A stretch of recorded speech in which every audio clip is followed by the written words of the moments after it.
Assembly ఎన్నికల్లో గెలిపే లక్ష్యంగా చంద్రబాబు నాయుడు అన్ని రకాల వ్యూహాలు అమలు చేశారు. ముఖ్యంగా తన సామాజిక వర్గాన్ని ఏకం చేయడంలో చాలా వరకు సక్సెస్ అయ్యారు. ఈసారి టీడీపీ గెలవకపోతే మనకు భవిష్యత్తు ఉండదన్నట్టు వారిలో భయాందోళనలు సృష్టించి సామాజిక వర్గాన్ని ఏకతాటిపైకి తీసుకువచ్చారు. సామాజిక వర్గం ఇప్పుడు చాలా ఒడిదుడుకుల్లో ఉందని, గెలవకపోతే మరింత ఇబ్బంది పడతామని సామాజిక వర్గంలో ఒక రకమైన ఒత్తిడి తెచ్చి ఏకం చేసే ప్రయత్నం చేశారు. అందులో చాలా వరకు ఫలితం సాధించారు. ఈసారి గెలిపించకపోతే జగన్ ఆస్తులు దోచుకుంటాడని, మన బతుకులకి భరోసా ఉండదని హెచ్చరించి ఏకం చేశారు.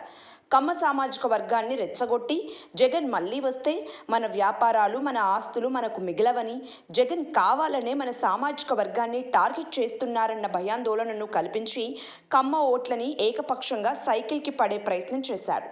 ప్రపంచం నలుమూలలో ఉన్న కమ్మవారు ఈసారి బాబు రావాలనే వారిలో చైతన్యం తీసుకువచ్చారు. అందుకే దేశ విదేశాల్లో ఎక్కడెక్కడో ఉన్న కమ్మవారు బాబు కోసం కదిలి వచ్చారు.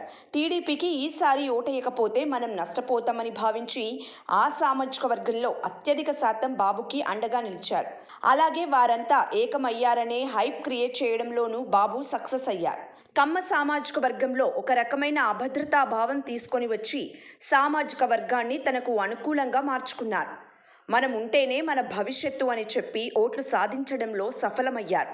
అలాగే టీడీపీకి అనుకూలంగా వారంతా డబ్బు, వైసీపీకి వ్యతిరేకంగా బెట్టింగ్లు పెట్టి టీడీపీ గెలుస్తుందన్న హైప్ తీసుకువచ్చారు. సామాజిక వర్గాన్ని ఒకే గొడుగు కిందికి తీసుకువచ్చి ఓట్లని ఏకం చేయడంలో బాబు అనుకున్నది చాలా వరకు సాధించారు. అలాగే ఆ సామాజిక వర్గం సోషల్ మీడియాలోనూ బాబుకి అనుకూలంగా హైప్ క్రియేట్ చేసింది. వారికి అనుకూలంగా ఉన్న సోషల్ మీడియాలో టీడీపీ అనుకూల వాతావరణాన్ని తీసుకువచ్చింది. బాబే రావాలి, బాబే వస్తున్నాడని ప్రజల్లోనూ ఒక మౌత్ టాక్ వచ్చేలా విపరీతమైన ప్రచారం చేసింది. ఇలా సామాజిక వర్గాన్ని ఏకం చేసి డబ్బు, ఓటు, ఓటర్లని బాబు 3 విధాలుగా లబ్ధి పొందారు.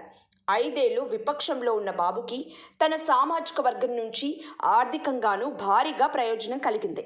అలాగే బాబు జైలుకు వెళ్ళిన దానిని సింపథీగా మలుచుకొని ఈసారి గెలవకపోతే మళ్ళీ జైలుకు వెళ్ళే అవకాశాలు ఉంటాయని, కనుక మన వర్గం నేతని మనమే కాపాడుకోవాలని ఎక్కడెక్కడో ఉన్న సామాజిక వర్గాన్ని, ఆ వర్గం ఓటర్లని ఏకం చేశారు. అలాగే వివిధ ప్రాంతాల్లో జాబ్స్, వ్యాపారాలు చేసుకునే వారు వచ్చి బాబు కోసం ప్రచారం చేశారు. అయితే కేవలం 18 లక్షల ఓటర్లు ఉన్న సామాజిక వర్గం మద్దతుతో బాబు గట్టెక్కుతారా, అధికార పీఠానికి దగ్గరవుతారా అనేది తెలియాలంటే జూన్ 4న ఫలితాలు వచ్చే వరకు ఆగాల్సిందే. సబ్స్క్రైబ్ చేయండి. Please do subscribe to.